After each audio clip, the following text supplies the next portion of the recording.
Hi guys, good morning. Welcome to my YouTube channel. I'm Rose Vlog.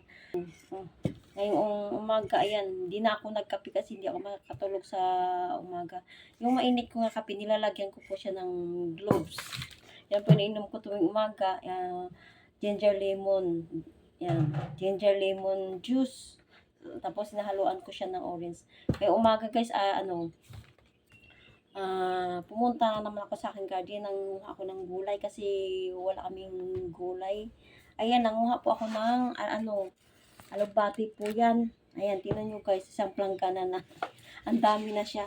Tapos nanguha din ako ng yung sitaw ko. Ang sitaw ko wala, konti na lang. Ayan. Tsaka yan, kamatis ko. Pero marami ako dyan kamatis sa loob ng ref.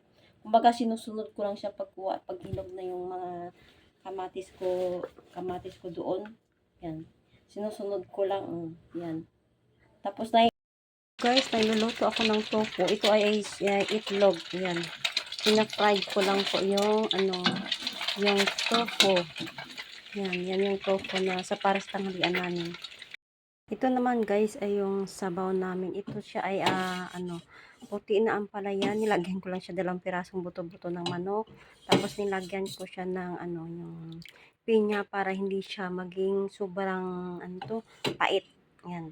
Saka may fishball pa yan. May fishball. Ayan yung kasi bawat kain nila kailangan may sabaw sila. Ito na yung guys yung aking tofu na nilagyan ko sa itlog para hindi siya dumikit pag yung ipiprito mo siya. Ito naman guys ay ang bell pepper na nilagyan ko lang siya ng giniling. Iginisa ko lang yan siya sa bawang, nilagyan sa paminta, yung kung anong meron kayo dyan na pampalasa. Ayan. Tapos ito naman yung alugbati ko, ginisa ko lang rin siya sa bawang at saloy. Yan lang guys, lagyan lang ng bitchin o anong meron kayo dyan, magic sarap. Yan lang guys, ito lang. Yan. At ngayon naman guys, maghihiwa ako ng pakwan para naman sa aming himagas. Kasi dito sa Taiwan, bawat katapos nilang kumain, kailangan may himagas. Yan sila na prutas. Mahilig po sila sa prutas kapag tapos kumain. Ayan. Ayan. Isang piraso itong malaki dala-dala ni Amo kahapon. Matamis ito guys. At saka yung pakwan dito sa Taiwan ay walang masyadong maraming buto. Alam nyo guys, masarap yung pakwan pag lalo na pag yung sobrang tamis. Ito na guys yung hiniwa ko na pakwan. Talagang ang mahaba.